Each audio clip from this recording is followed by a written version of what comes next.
రాజకీయ రాజధానిలో అడుగుపెట్టనున్నారు సీఎం జగన్. మేమంతా సిద్ధం బస్సు యాత్ర ఎన్టీఆర్ జిల్లాలో కాసేపట్లో ఎంటర్ కానుంది. 14వ రోజు మంగళగిరి బైపాస్ మీదుగా బస్సు యాత్ర కొనసాగనుంది.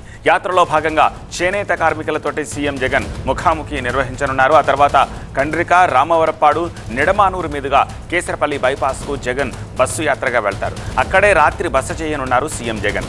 మేమంతా సిద్ధం అంటూ బస్సు యాత్రగా రాజకీయ రాజధానిలో సీఎం అడుగు పెడుతూ ఉండడంతో ఆసక్తి నెలకొంది. 14వ రోజు బస్సు యాత్రకు సంబంధించిన ఫర్దర్ డీటెయిల్స్ని మా ప్రతినిధి వసంత్ అందిస్తారు. వసంత్,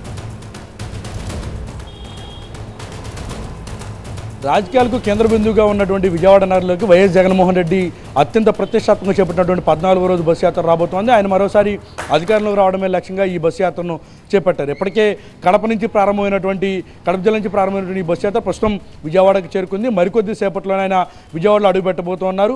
2019 సార్వత్రిక ఎన్నికల ముందు చేపట్టినటువంటి పాదయాత్ర ఏదైతే ఉందో అదే తరహాలో ప్రస్తుతం ఈ బస్సు యాత్ర కూడా రాష్ట్ర వ్యాప్తంగా కూడా చేపడుతున్నారు. ప్రస్తుతం ఈ బస్సు యాత్ర పైన విజయవాడ దాటిన తర్వాత విజయవాడ ఎంటర్ అయిన నాటి నుంచి కూడా రాష్ట్ర రాజకీయ సమీకరణాలు మారేటటువంటి అవకాశం ఉందన్న చర్చ రాజకీయ వర్గాల్లో జోరుగా నడుస్తాయి. ఇప్పటికే కోస్తాలోకి అడుగుపెట్టిన నాటి నుంచి ఇటు నెల్లూరు, ప్రకాశం, గుంటూరు జిల్లాలో అపూర్వమైనటువంటి స్పందన ఈ బస్సు యాత్రకు వచ్చినటువంటి నేపథ్యంలో విజయవాడను ఈ బస్సు యాత్ర ఎంటర్ అయిన తర్వాత ఎలా ఉండబోతోంది అనేటువంటి ఆసక్తి కూడా మరోవైపు నడుస్తోంది. ఎందుకంటే ఆయన పాదయాత్ర చేపట్టినటువంటి క్రమంలో ఇటు కృష్ణా, గుంటూరు జిల్లాలను సరిహద్దును కలిపేటటువంటి వారధి మీదుగా విజయవాడలోకి అడుగుపెట్టినటువంటి సందర్భంలో అపూర్వమైనటువంటి స్పందన లభించి ఘన స్వాగతం ఆనాడు లభించినటువంటి పరిస్థితి ఉంది. సో అదే తరహాలో ఇప్పుడు ప్రస్తుతం బస్సు యాత్ర కూడా చేపడుతున్నారు. కాబట్టి విజయవాడలోని 2 నియోజకవర్గాల మీదుగా ఈ బస్సు యాత్ర జరగబోతోంది. ప్రస్తుతం మరికొద్ది సేపట్లోని బస్సు యాత్ర విజయవాడలోకి ఎంటర్ అవబోతోంది. పార్టీ శ్రేణులు కూడా భారీ ఏర్పాట్లు కూడా చేశాయి.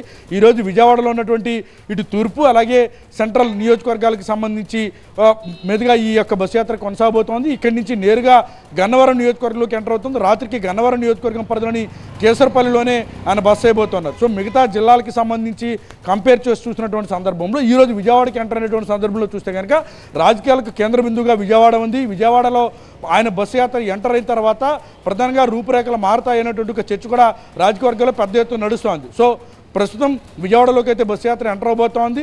భారీ ఏర్పాట్లు అయితే ఆ పార్టీ శ్రేణులు అయితే చేశాయి. రైట్ వసంత్.